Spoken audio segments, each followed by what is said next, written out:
Hello, I am so backed up now on things I wanted to talk about, and it's all to do with I blame it on the dog.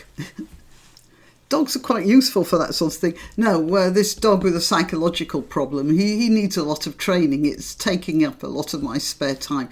But anyway, let's get on to this, which has been hanging around on my desktop for, well, nearly 2 weeks, I think. Here it is. School forced to apologise for requesting white British taxi driver. A school catering for children with special needs has been forced to apologise after asking for a white British taxi driver to transport pupils. Now, I want to point this out. White British, not white. So obviously this would include say Lithuanians or Bulgarians who happen to be working in the taxi companies as well. And there are many of those. So what they mean here is white British, that is somebody who obviously in many ways resembles the parents of the child, one assumes. Something familiar. Highfield School in Ossett, West Yorkshire, sent the request to a Castleford taxi company to set up a regular service for one of its students. I have to stress, this is a school catering for children with special needs. It means the children have mental problems of various sorts because mental disabilities often lead to behaviour that resembles a mental illness as well, although it isn't a mental illness. But, obsessive behaviour or an inability to come to terms with new situations, that sort of thing. So the email read, "Unfortunately, our student will not tolerate anybody who is not white British. Therefore, to safeguard your drivers," that is, the child might become uncontrollable, "to safeguard your drivers, please could you always send a white British driver." This is the mail here. "Our student will sit in the back seat of will sit in the back seat of the car, but please could you confirm that the driver has a valid DBS certificate with nothing recorded." That's, a clear sheet as far as various sorts of crimes are concerned. So,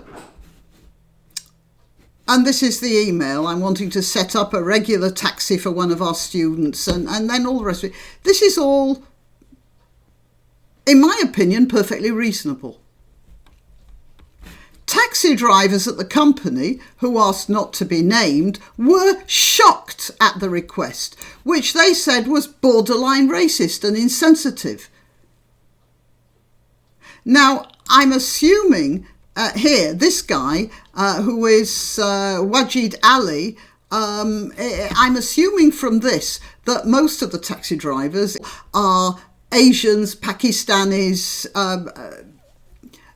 men of a certain sort of colour and possibly with a certain sort of accent as well.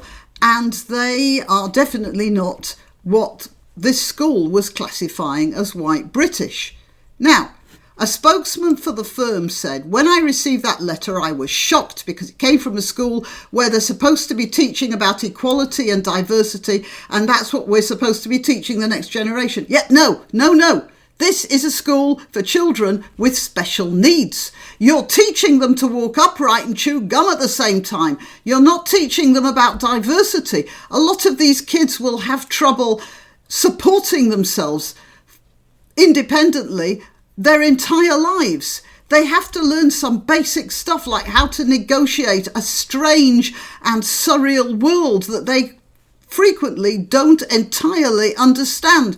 We are not teaching them about diversity. We're trying to teach them just how to negotiate the world.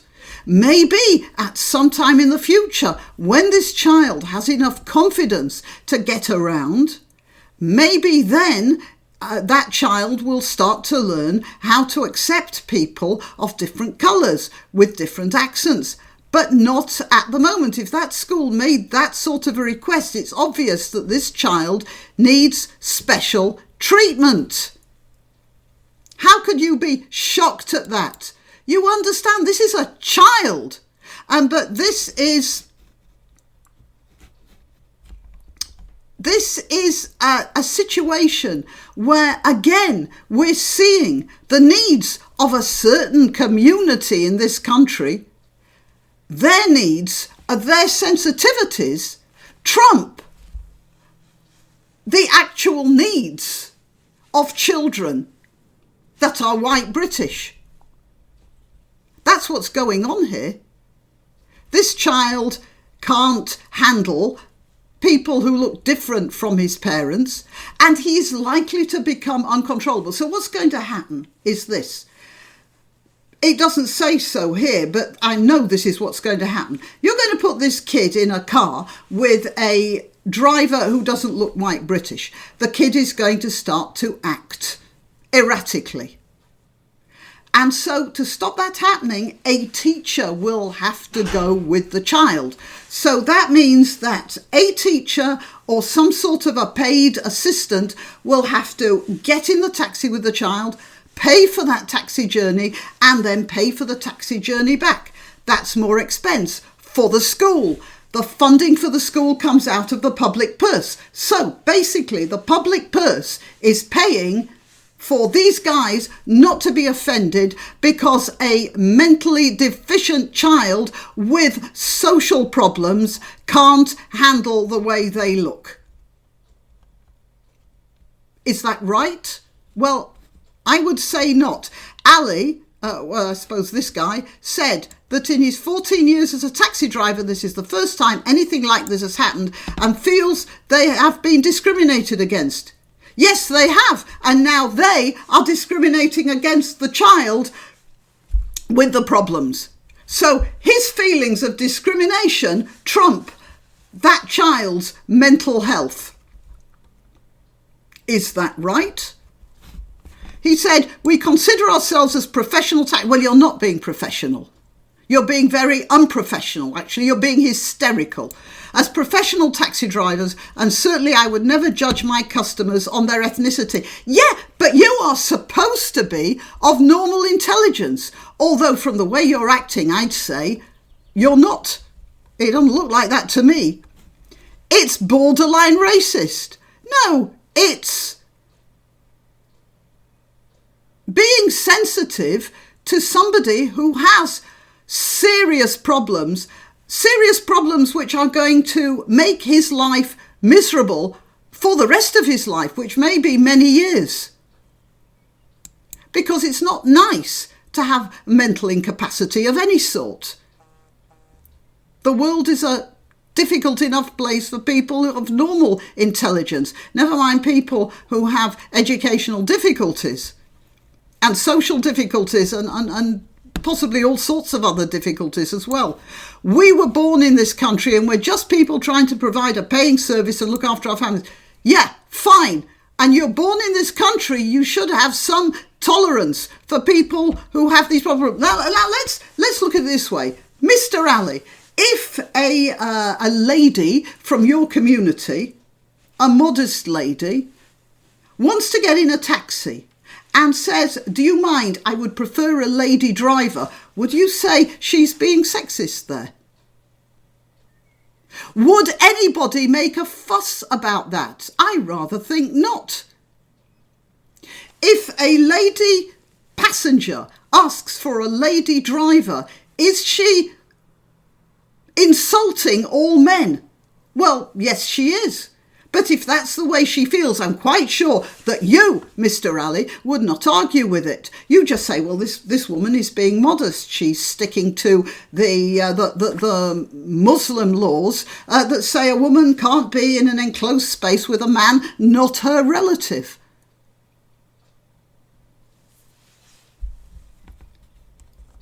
Unless, of course, she offers to breastfeed him, but that's another story. That's a weird little kink in Islamic law, by the way. A man becomes a woman's relative if she breastfeeds him 10 times.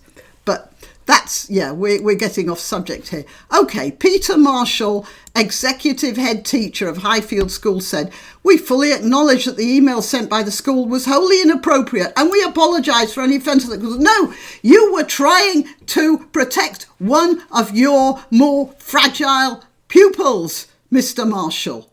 There's absolutely nothing wrong with what you did. Especially not the wording of the email. It wasn't offensive. It was asking for some understanding. Our priority is to support our pupils, many of whom have extremely challenging and complex needs. And you were trying to accommodate that. There is no reason to apologise. Over 180 children from our school community use minibuses and taxis to enable them to access the highly specialised teaching and care we are able to provide for them. We very much value and appreciate the service that all taxi companies and their drivers provide. We have contacted the taxi company to apologise. Well, there was your mistake. You don't apologise for helping a sick child. There is absolutely no reason to apologise for doing your best for one of your pupils who have enough problems in this world.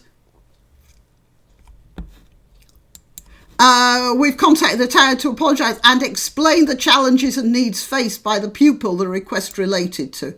Yeah, and has Mr. Ali retracted on that?